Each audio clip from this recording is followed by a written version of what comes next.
ఓం శ్రీ గణేశాయ నమః. శ్రీమాత్రే నమః. శివాయ గురవే నమః. శ్రీకృష్ణ పరబ్రహ్మణే నమః. శ్రీరామాయ నమః. నారాయణం నమస్కృత్య నరం చైవ నరోత్తమం దేవీం సరస్వతీం వ్యాసం తతో జయముదీరయేత్. సచ్చిదానందరూపాయ విశ్వోత్పత్యాదిహేతవే తాపత్రయ వినాశాయ శ్రీకృష్ణాయ వయం నమః.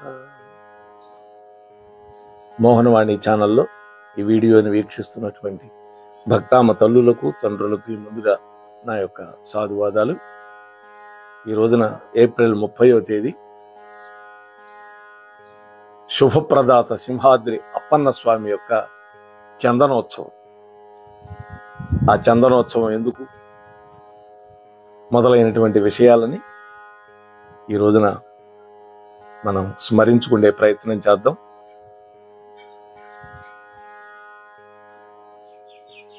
కృతయుగంలో జయ విజయులు మొట్టమొదటిసారిగా హిరణ్యాక్షుడు హిరణ్యకశిపుడు అనేటువంటి ఇద్దరు సోదరులుగా దితికి కశ్యప ప్రజాపతికి పుట్టారు. సనక సనందనాది మహర్షుల యొక్క శాపం వల్ల ఇది మొదటి జన్మ. ఇంకా 2 జన్మలు ఉన్నాయి వాళ్ళు.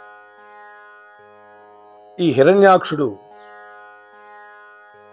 భూమిని చాపలాగా చుట్టి అపహరించి భూమిని సముద్రంలోకి వెళ్ళిపోయాడు. అప్పుడు దేవతలు, ఋషులు, మానవులు ప్రార్థిస్తే శ్రీ మహావిష్ణువు యజ్ఞ వరాహమూర్తి రూపాన్ని ధరించాడు. ఆ హిరణ్యాక్షుణ్ణి వధించి అందరినీ రక్షించాడు. ఆ తరువాత ఈ హిరణ్యకశిపుణ్ణి నృసింహస్వామి అవతారంలో వధించి వెలసినటువంటి క్షేత్రం సింహాచలం. విశాఖపట్నం దగ్గర ఉంటుంది సింహాచలం. ఒక 2-3 ఏళ్ల క్రితం ఈ సింహాచల అప్పన్నని దర్శించే భాగ్యం కలిగింది. ప్రహ్లాదుడు, చతుర్ముఖ బ్రహ్మ మొదలైన వాళ్ళందరూ కూడా పూజలు చేశారు ఈ నరసింహస్వామి.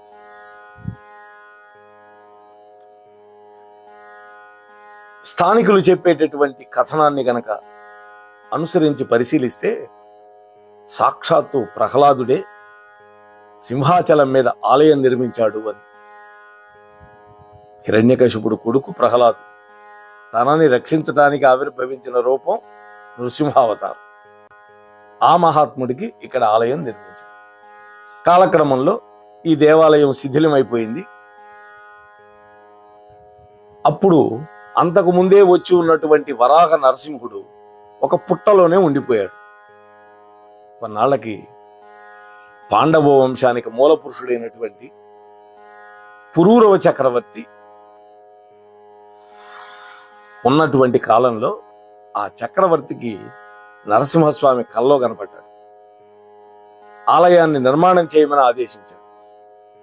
అప్పుడు ఆ పుట్టను తొలగించి ఆలయాన్ని మళ్లీ నిర్మించాడు. ద్వాపర యుగంలో జరిగింది. శ్రీ సింహాచల క్షేత్ర మహత్యం, ఆ స్థల పురాణం ఈ విషయం చెప్తూ ఉంది. స్కాంద పురాణంలో కూడా ఈ సింహాచల వరాహ నరసింహుని యొక్క ప్రస్తావన కనిపిస్తుంది మనకి. స్వామి యొక్క ఆదేశం మేరకి ఆలయంలో ఉండేటువంటి మూల విరాట్టుని చందనంతో కప్పి ఉంచే ఆచారం పురూరవుడి కాలం నుంచే ఉన్నది అని తెలుస్తుంది. ఎందుకని? చందనంతో ఉగ్రమైనటువంటి స్వరూపం నరసింహుడిది. ఆ ఉగ్రత్వం పోగొట్టాలి అంటే, ఆ వేడి చల్లార్చాలి అంటే చల్లదనం ఇచ్చేటటువంటి చందనం అలదాలి. అందుకని ఈ ఆచారం వచ్చింది. పుట్టను తొలగించే సందర్భంలో స్వామి నిజరూపం కనిపించింది. కానీ స్వామివారి పాదాలు భూమిలోనే ఉండిపోవటం వల్ల ఇక్కడ స్వామివారి యొక్క నిజపాద దర్శనం మనకి ఉండదు. ఈ సింహాచల నారసింహుడు మహా ఉగ్రమూర్తి. ఆ ఉగ్ర స్వరూపాన్ని శాంతింపజేయటానికి గంధం పూత పూస్తారని ఇక్కడ క్షేత్ర మహత్యం చెబుతోంది. దీనికి సంబంధించి శ్రీ సింహాచల క్షేత్ర మహాత్యం అనేటువంటి గ్రంథంలో ఒక దృష్టాంతం కూడా కనపడుతుంది. హిరణ్యకశిపుణ్ణి సంహరించాక నారసింహుడి యొక్క ఉగ్ర స్వరూపానికి సమస్త లోకాలు కంపించిపోయినాయి. బ్రహ్మాది దేవతలు స్తంభీభూతులైపోయాయి. ఆఖరికి భర్తను సేవించే నిపుణమతి అయినటువంటి లక్ష్మీదేవి కూడా ఈ రూపాన్ని చూసి, ఇటువంటి రూపాన్ని నేను ఎప్పుడూ చూడలేదు, నా వల్ల కాదని వెనక్కి దక్కింది. శ్రీమద్భాగవతం చెబుతుంది. అప్పుడు చతుర్ముఖం బ్రహ్మ కలిగించుకొని, స్వామి నిన్ను శాంత స్వరూపంలో దర్శించుకునే భాగ్యం మాకెప్పుడు అని ప్రార్థించాడు. అప్పుడు నారసింహుడు చెప్పాడు, ఓ విరించి బ్రహ్మ, నేను లక్ష్మీదేవితో కలిసి ఈ సింహాచలం మీద వెలుస్తా.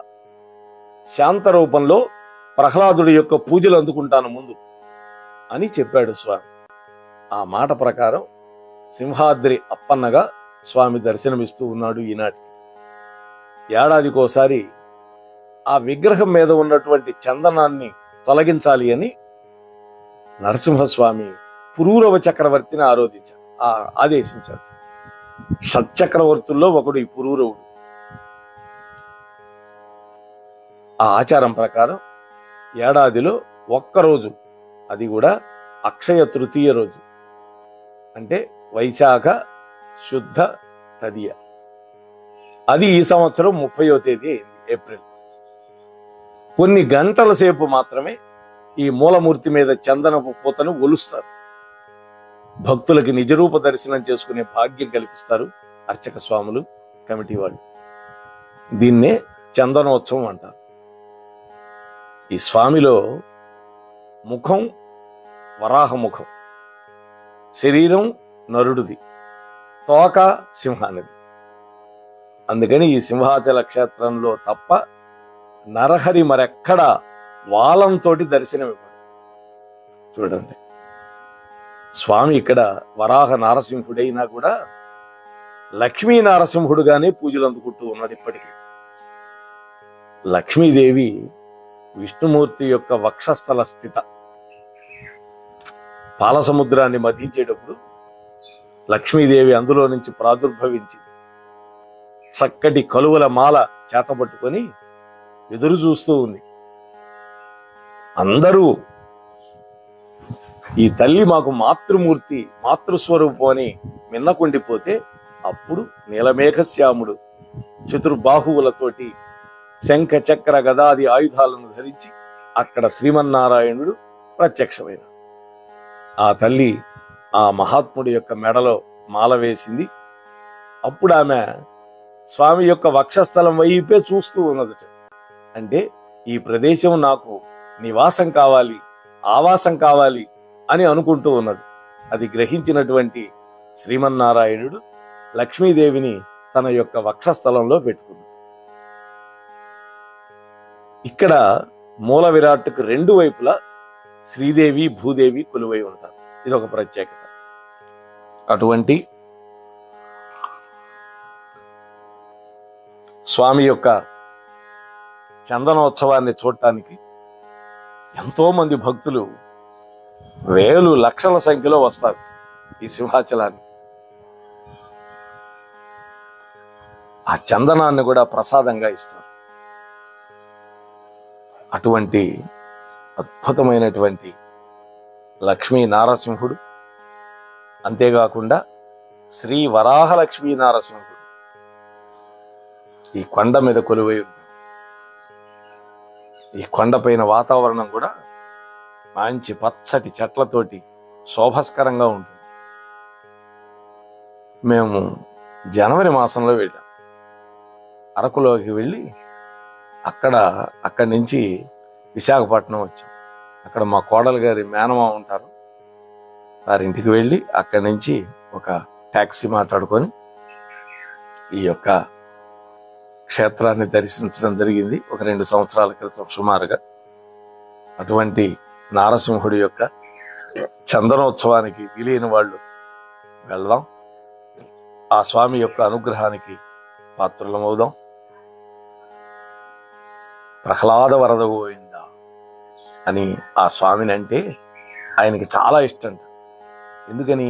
ప్రహ్లాదుణ్ణి రక్షించటానికి వచ్చినటువంటి అవతారం కాబట్టి ఇప్పటికీ ప్రహ్లాద వరద గోవింద, లక్ష్మీ నారసింహ అని మనం ప్రార్థిస్తాం. కానీ ఉగ్రస్వరూపంలో ఉండే నారసింహుణ్ణి ఆరాధించటం కష్టం. మనం మంగళగిరి కనుక వెళితే అక్కడ కూడా లక్ష్మీ నారసింహుడే ఉంటాడు. ఆ దేవాలయం స్వామిని దర్శించుకొని బయటకు వస్తే అక్కడ అమ్మవారు ఉంటుంది. 1000 కళ్ళు బ్రహ్మదేవుడు మనకు ఎందుకు ఇవ్వలేదా ఈ అమ్మవారి యొక్క దివ్య స్వరూపాన్ని దర్శించటానికి అని మనకు అనిపిస్తుంది. అంత అద్భుతంగా వెలిగిపోతూ ఉంటుంది అక్కడ లక్ష్మీమాత. అది కూడా ఎన్నోసార్లు వెళుతూ ఉంటాం. ఎన్నిసార్లు వెళ్ళినా మళ్ళీ మళ్ళీ వెళ్ళాలనిపించే క్షేత్రాలు నరసింహ క్షేత్రాలు. అటువంటి స్వామి యొక్క అనుగ్రహానికి అందరం పాత్రులమవుదాం అని మరొక్కసారి మీ అందరికీ విన్నపం చేస్తూ ముగిస్తున్నాను. స్వస్తి. మోహనవాణి తెలుగు పోడ్కాస్ట్ వింటున్న శ్రోతలందరికీ హృదయపూర్వక ధన్యవాదాలు. వినండి, వినిపించండి, వింటూనే ఉండండి మోహనవాణి తెలుగు పోడ్కాస్ట్. మీరు వింటున్నారు మోహనవాణి. మా కార్యక్రమాలు మీకు నచ్చితే ఇప్పటివరకు మా ఛానల్కి సబ్స్క్రైబ్ చేసుకోకపోతే వెంటనే ఈ క్షణమే సబ్స్క్రైబ్ చేసుకుని ఆ పక్కనుండే బెల్ బటన్ని మ్రోగించి అందరికీ షేర్ చేసి మీ విలువైన కామెంట్ను కూడా చేసి మమ్మల్ని ప్రోత్సహిస్తారని కోరుతున్నాను.